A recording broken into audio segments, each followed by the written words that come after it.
On a family camping trip, my mom mocked my wife and kids over not enough tents, so I drove off with supplies and left them stranded at the campsite alone. I need to get this off my chest because what happened on our family camping trip 2 weeks ago still has me shaking my head. I'm 34, male, married to Sarah, 32, female, and we have 2 kids, Emma, 8, female, and Jake, 6, male. This story is about how my family showed their true colors during what was supposed to be a fun weekend getaway, and how karma came for them faster than I could have ever imagined.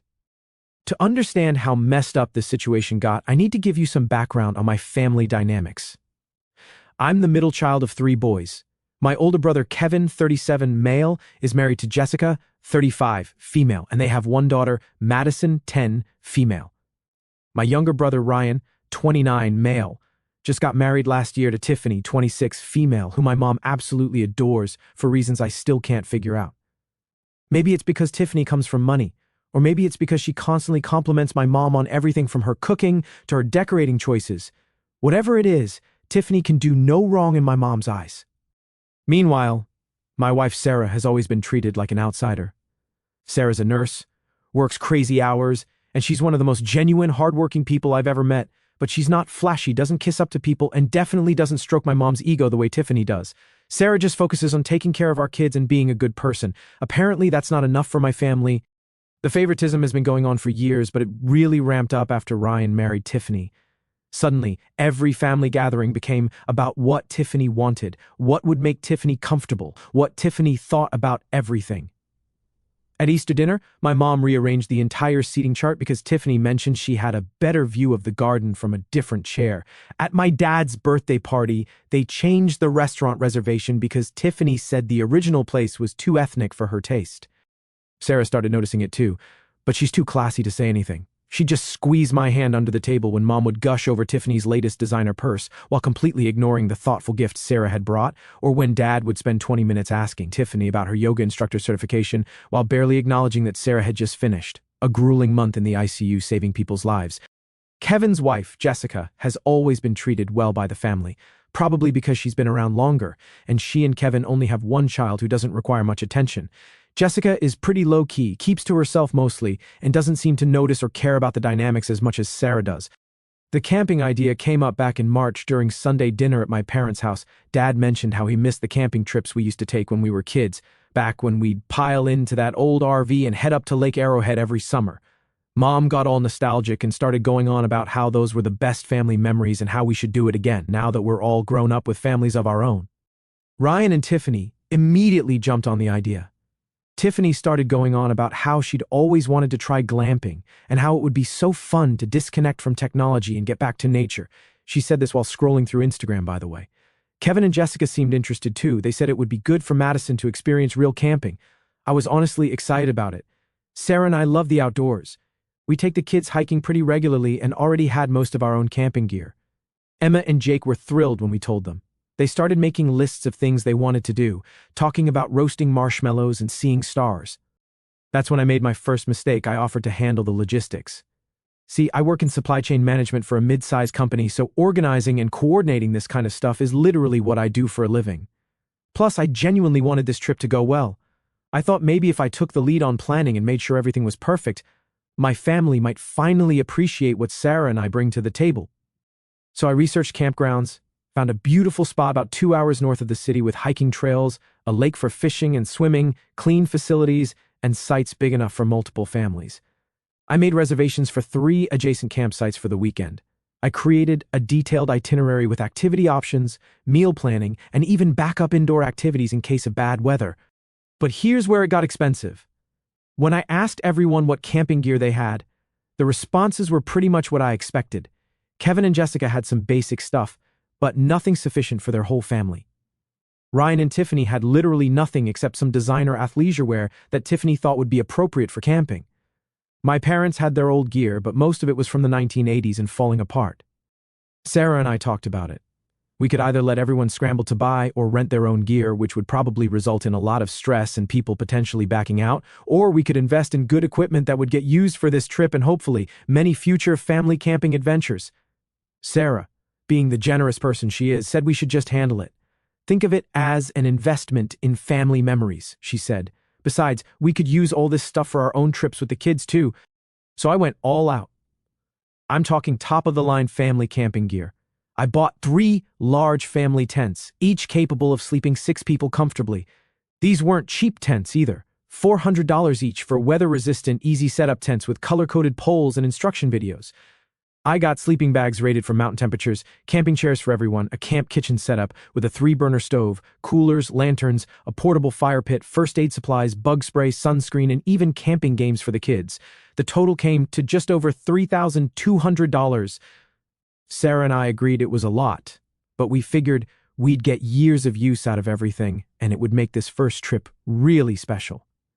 Plus, I was hoping that by investing in quality gear, I might finally shift the family dynamics in a positive direction.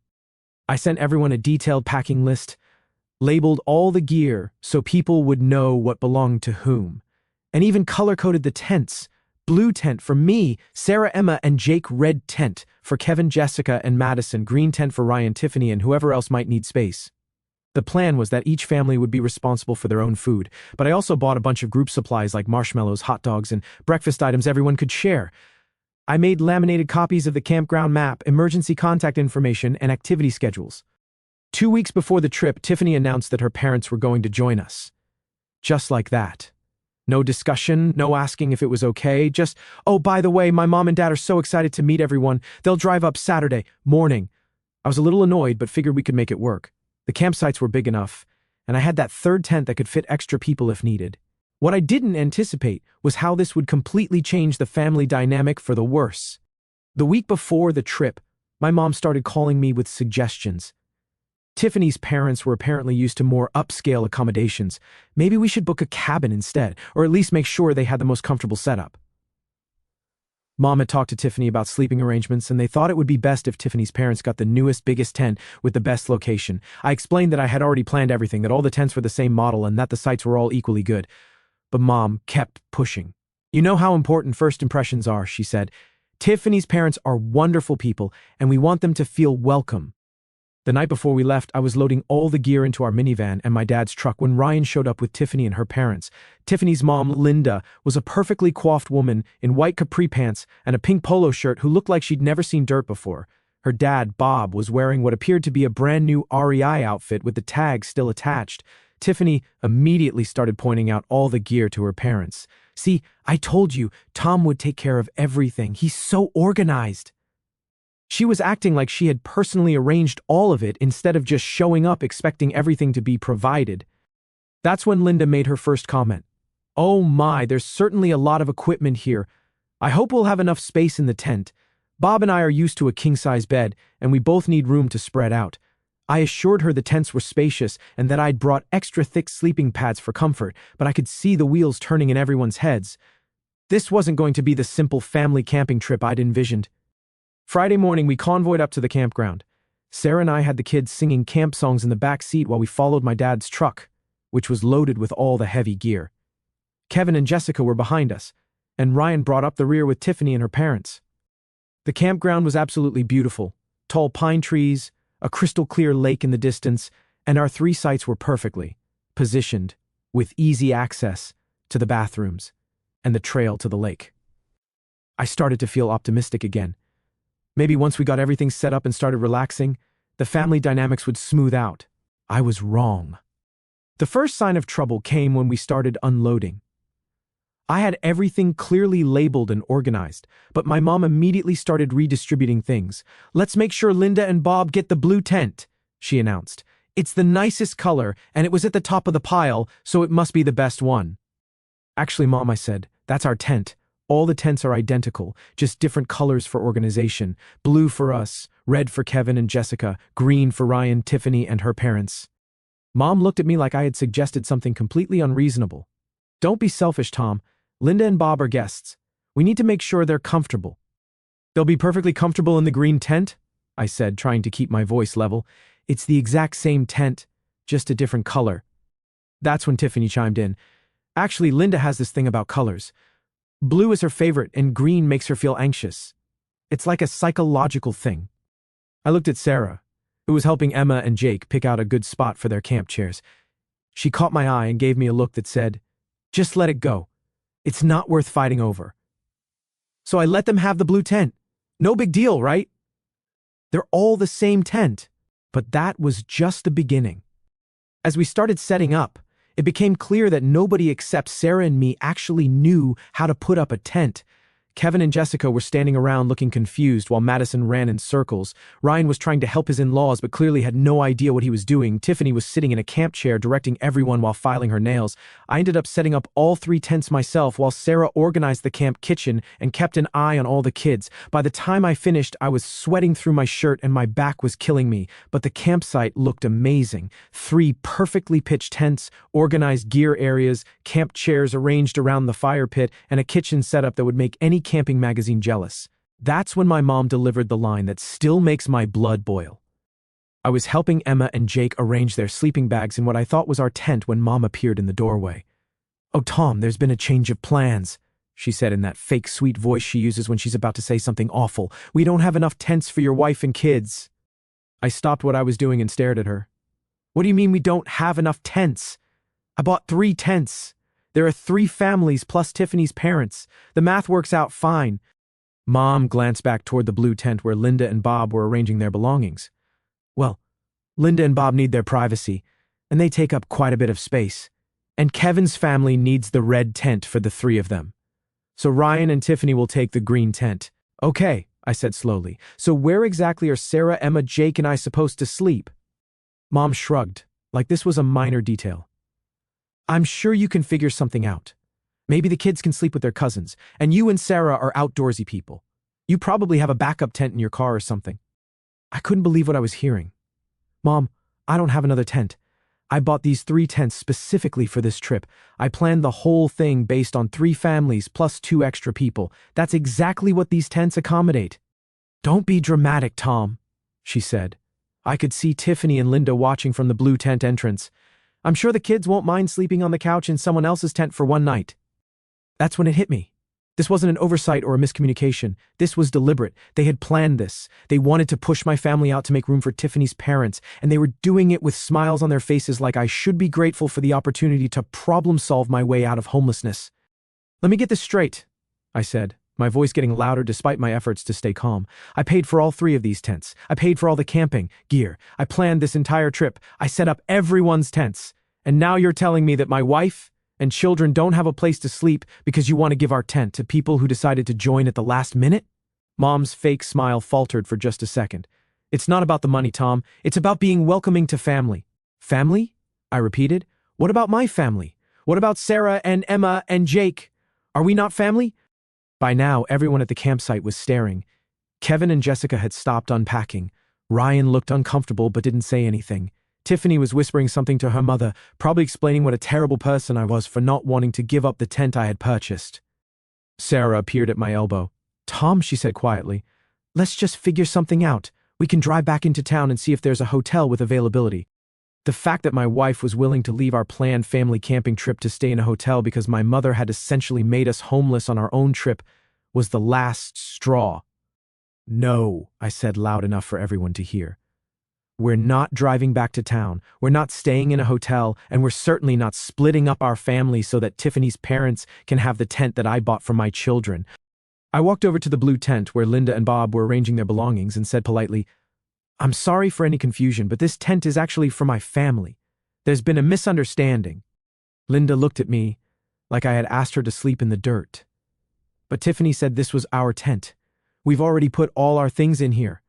"I understand, and I apologize for the confusion, but I need you to move your things to the green tent. That's where the space was planned for you."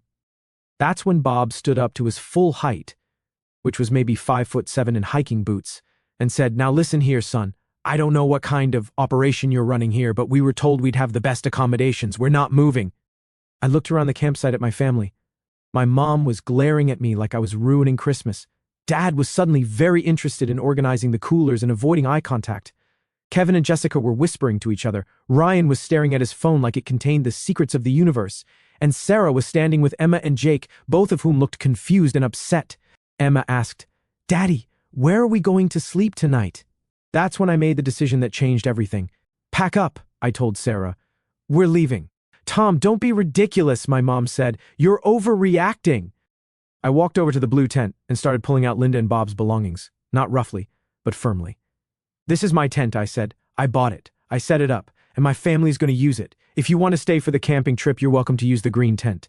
If that's not acceptable, you're welcome to leave. Linda started sputtering about disrespect and how she'd never been treated so rudely. Bob was getting red in the face and muttering about young people these days. But I wasn't done. I continued pulling out their stuff and then started dismantling the tent itself. What are you doing? Ryan finally spoke up. I'm taking my tent, I said as I worked, and my sleeping bags and my camp chairs and my camping stove and my coolers and everything else I paid for. The reality of the situation was starting to dawn on them. Without my gear, they didn't have enough equipment for anyone to camp comfortably. You can't just take everything, Tiffany said, her voice getting shrill. What are we supposed to use? I don't know, I said, moving on to pack up the camp kitchen. Maybe you should have thought of that before you decided my family wasn't important enough to have a place to sleep. My mom tried one more guilt trip. Tom, think about what you're doing. You're ruining this trip for everyone. I stopped packing and looked directly at her. I'm not ruining anything, Mom. You ruined it the minute you decided that Tiffany's parents were more important than your own son's family. You ruined it when you decided to take away the tent that my children were supposed to sleep in. You ruined it when you expected us to just smile and accept being treated like second-class family members. That's not what happened, she said. But even she didn't sound convinced. That's exactly what happened, I replied, and now you get to deal with the consequences. Sarah and the kids helped me load everything back into our vehicles. It took about 45 minutes to pack up all the gear I had brought, the tents, the sleeping bags, the camp stove, the coolers, the chairs, the lanterns, the fire pit, the first aid supplies, all of it. When we were done, the campsite looked like a sad, empty patch of dirt with 5 adults, 1 teenager, and 2 very confused elderly people standing around looking lost. Where are we supposed to sleep? Madison asked Kevin. Kevin looked around helplessly. I don't know, honey. Maybe in the car. That's when Emma, my 8-year-old daughter, walked up to my mother and said, Grandma, why were you mean to Mommy and Daddy? Now everyone is sad. My mom's face crumpled a little, but she still couldn't admit she'd done anything wrong. Grandma wasn't mean, sweetie. Daddy's just being difficult. I knelt down next to Emma and Jake. Sometimes adults make bad choices, I told them. When that happens, we have to make our own good choices. We're going to go have our own camping adventure. As we drove away, I could see them in my rearview mirror, still standing around the empty campsite. Part of me felt bad for Madison and even for Kevin and Jessica, who hadn't really been part of the scheming, but were now stuck dealing with the consequences. But mostly I felt free. Sarah suggested we drive to a different campground about an hour away that she'd heard good things about. We called ahead, and they had a site available. It was smaller than the original place, more rustic, but it was perfect for our little family. We spent the next 2 days having the best camping trip we'd ever had. The kids caught fish in the stream, we hiked to a waterfall, played card games in the tent when it rained, and roasted marshmallows around our own campfire without the family drama and the pressure to make everyone else happy. We could just enjoy being together. Emma learned to identify different types of birds. Jake collected rocks and arranged them in patterns around our campsite. Sarah and I actually got to have adult conversations without constantly managing other people's needs and emotions. On Sunday evening, as we were packing up to head home, my phone started buzzing. Text after text, call after call. I ignored them until we were back in the car, then finally looked. The messages were from everyone, Mom, Dad, Kevin, Ryan, even Tiffany, but the most illuminating ones were from Jessica. Tom, you need to call your mom. She's having a meltdown. Linda and Bob left Saturday morning. They were furious. Ryan and Tiffany are fighting. She's blaming him for not standing up to you. Kevin and I ended up sleeping in the car with Madison. She kept asking why Uncle Tom was angry with her. Then came the phone calls. My mom crying, saying I had humiliated the family. My dad trying to play peacemaker, suggesting we all just forget about it. Ryan angry that I had destroyed his relationship with his in-laws. But the call that really got to me was from Madison. Kevin had let her call me and she was crying. Uncle Tom, why didn't you want to camp with us? Did I do something wrong? I explained to my 10-year-old niece that sometimes adults have disagreements, but it wasn't her fault and I wasn't mad at her. I told her I loved her and that maybe she could come camping with just our family sometime soon. After I hung up, Sarah reached over and squeezed my hand. You did the right thing, she said. I know, I replied, but it still sucks.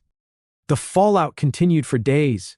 My mom sent long text messages about how disappointed she was in me, how I had embarrassed the family, how Tiffany's parents thought we were all trashy people now because of my behavior. Ryan called to tell me that Tiffany was so upset about the camping trip that she was questioning whether she wanted to be part of our family at all, like that was supposed to make me feel bad instead of relieved. Dad kept trying to get me to apologize, to be the bigger person and smooth things over, but I was done being the bigger person. I had been the bigger person for years.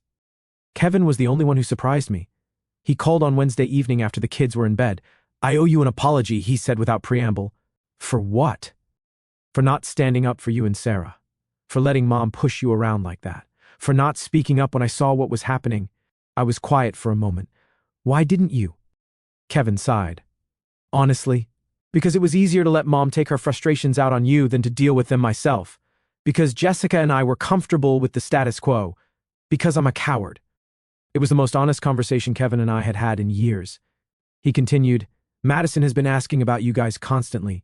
She doesn't understand why the camping trip ended like that. But the truth is, Mom was wrong. You paid for everything, you planned everything, and then she tried to make your family homeless on your own trip. That's messed up. So what are you going to do about it?" I asked. "I'm going to start speaking up," Kevin said. "And I want to plan a camping trip with just our families. You, me, Sarah, Jessica, and all the kids. No drama, no politics, just cousins having fun." 2 weeks later, that's exactly what we did. Kevin and Jessica bought their own camping gear. We found a beautiful spot in the mountains and had an amazing time. Madison, Emma, and Jake played together like best friends again. Sarah and Jessica bonded over shared stories of feeling like outsiders. Kevin and I started rebuilding our relationship without the toxic dynamics that had been poisoning it for years. But the real karma came about a month after the camping trip disaster. I got a call from my dad on a Thursday evening. He sounded stressed, which was unusual for him. "Tom, we need to talk. It's about Ryan and Tiffany." Apparently, the camping trip had been the final straw for Tiffany's parents. They had been having doubts about Ryan for months, thinking he wasn't good enough for their daughter, wasn't ambitious enough, didn't come from the right kind of family. The camping disaster confirmed all their suspicions. Linda spent the entire awkward weekend complaining to Tiffany about how uncivilized and dysfunctional our family was. Tiffany, who had been so eager to win my mom's approval, started seeing our family through her parents' critical eyes. She began questioning whether she wanted to be associated with people who would create such drama over camping arrangements. The real kicker: Linda and Bob had been planning to help Ryan and Tiffany buy a house. They had promised a $60,000 down payment as a wedding gift, contingent on Ryan proving he could elevate himself and distance himself from problematic family influences. After the camping trip, they decided Ryan was too enmeshed with his dysfunctional family to be a good investment. They withdrew the offer and started pressuring Tiffany to consider whether she had married into the right family. Ryan called me a week later, furious. "This is all your fault," he said. "Tiffany's parents hate our family now because of your tantrum at the campground. They were going to give us $60,000 for a house, and now they won't even return our calls." "Let me get this straight," I said. "You're mad at me because your in-laws are shallow people who judge others based on camping arrangements?" "I'm mad at you because you couldn't just go along to get along for one weekend. You had to make a big scene and embarrass everyone." "I embarrassed everyone?" "Ryan, Mom tried to make my children sleep outside because your wife's parents wanted special treatment. How exactly was I supposed to go along with that?" "You could have found another solution. You could have been flexible." "Like what?" "Like making Sarah and the kids sleep in our car while strangers use the tent I bought? Like teaching my children that they're less important than people with money? Like showing Sarah that her husband won't stand up for his own family?" Ryan didn't have an answer for that. But the karma wasn't finished. 2 weeks after that conversation, Tiffany filed for divorce. She had apparently been talking to her parents about annulment options since the camping trip. They finally convinced her that Ryan was never going to be successful enough or socially polished enough to meet their standards. The divorce papers cited irreconcilable differences, but Ryan found text messages between Tiffany and her mother discussing how the camping trip had been a wake-up call about the kind of family she had married into. My mom was devastated. She had invested so much emotional energy into winning Tiffany's approval, constantly defending her behavior and reshaping family dynamics around making Tiffany comfortable. Now Tiffany was gone, taking all that validation with her. Ryan moved back in with my parents temporarily, depressed and angry, looking for someone to blame. Mom kept insisting it was all my fault, that if I had just been more accommodating, none of this would have happened. Dad, to his credit, was starting to see things more clearly. About a month after Tiffany left Ryan, he called me. "I've been thinking about that camping trip," he said. "About what your mother asked you to do. It wasn't right. You paid for everything. You did all the work. And then we tried to push your family aside for people who weren't even originally part of the trip. I should have said something." The conversation with Dad led to bigger changes. He started pushing back against Mom's favoritism, insisting all the grandchildren be treated equally. Kevin continued to stand up for Sarah and me. The family dynamics shifted, slowly, but they did shift. Mom realized her favoritism was costing her relationships with her other children and grandchildren. Without Tiffany there to provide constant validation, she had to confront the fact that she had been treating people poorly in pursuit of approval from someone who never really cared about our family anyway. Ryan eventually got his act together, started therapy, and admitted the marriage had been problematic from the beginning. "I let her convince me that you guys were the problem," he told me during one of our first real conversations in years. "When she left, I realized the only people who actually cared about me were the family members I had been pushing away." The real validation came 6 months later at Emma's birthday party at our house. A simple backyard barbecue with games and cake. Mom was helping Sarah set up decorations when she stopped and said, "You know, this is exactly the kind of party I should have been throwing all along. People who actually care about each other, kids playing, everyone relaxed and happy." That night, after everyone had gone home, Sarah and I sat on our back porch, looking at the stars. "Do you regret it?" she asked. "The camping trip, the confrontation, all the drama that followed." "No," I said. "I regret that it took me so long to stand up for us. I regret that Emma and Jake had to see their grandparents treat us that way. But I don't regret finally setting boundaries. The upheaval was already there. It was just hidden under politeness and people-pleasing. At least now it's out in the open where we can deal with it." A year later, our family relationships are the healthiest they've ever been.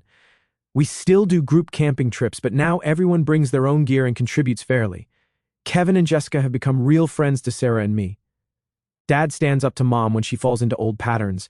Ryan is dating a wonderful teacher named Amy who actually likes our family and fits in naturally. Mom treats her the same way she treats Jessica and Sarah, like a normal family member instead of a precious princess.